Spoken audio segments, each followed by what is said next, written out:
Hi everyone, welcome to this video where I'm going to explain to you the 3 top questions that I would ask an estate agents. Now, the first thing I want to just quickly point out is that I'm trying to use more tech. As you'll see from the recording, that I've now got a picture of me on screen, as well as hopefully a picture of a whiteboard. I'm trying to move forward and develop incremental daily improvement. So hope you'll bear with me.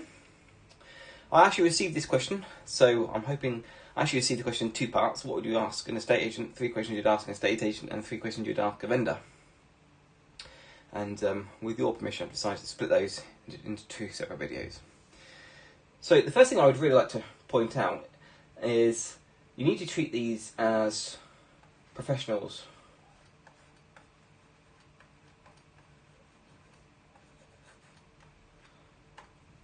Estate agents are going to be your property partners, or at least a section of your property partners, and you're going to need to treat them with respect.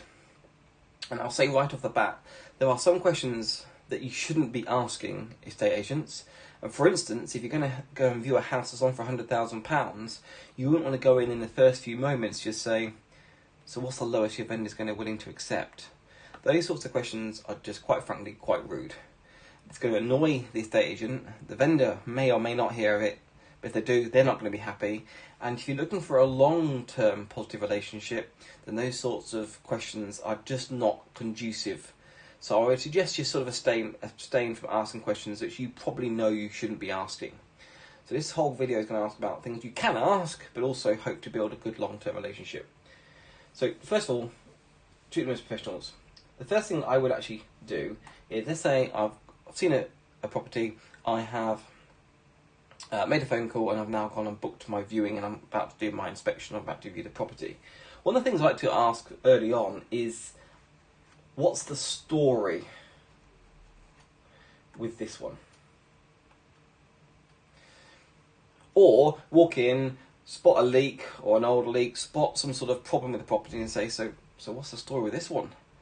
And the objective is to be curious and inquisitive and investigate and to ask questions. And this is a beautiful, open-ended question that the estate agent can then handle freely in any way they feel comfortable.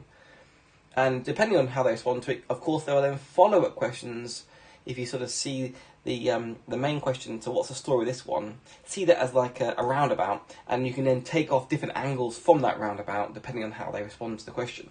But I always ask, in some form or other, what's the story with this one? What's the story with this one?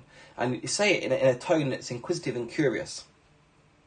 And you may get more than you thought.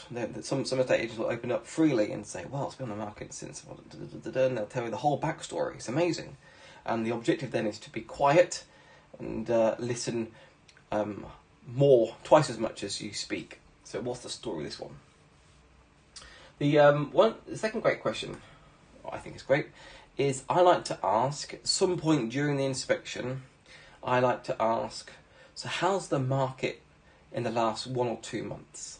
And I always quantify that. So this video is the 1st of October, so I would say something like, since the 1st of August to the 1st of October, or from the 1st of August to the 1st of September, sort of 1 or 2 months, in that time frame, how have you found the market? What's the market doing?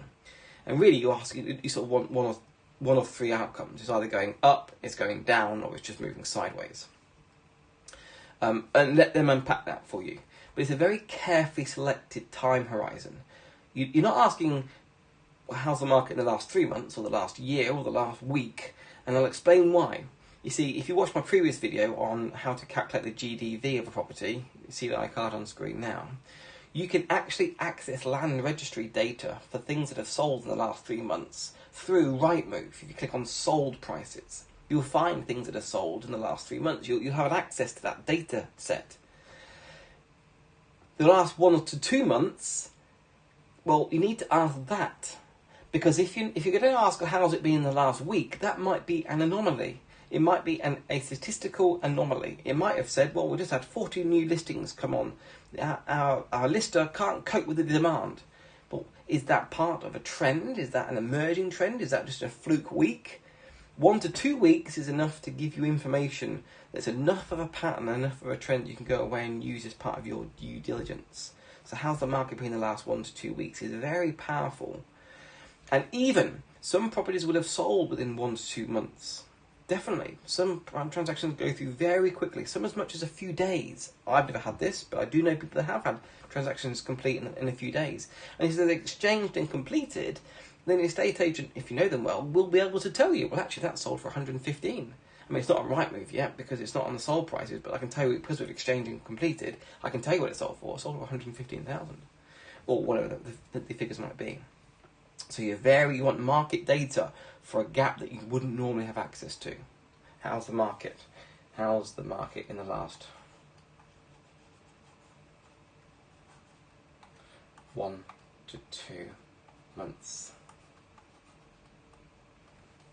And the third question is, while I'm on that viewing, I'm interested in other properties and in particular other vendors. So I would say things like, what's your most annoying vendor at the moment? Or who's calling you up the most? Have you got anyone on the phone that's calling you and saying, why isn't my property sold yet? It's been on for 2 weeks. Because there are undoubtedly some people that will want to have a quick sale.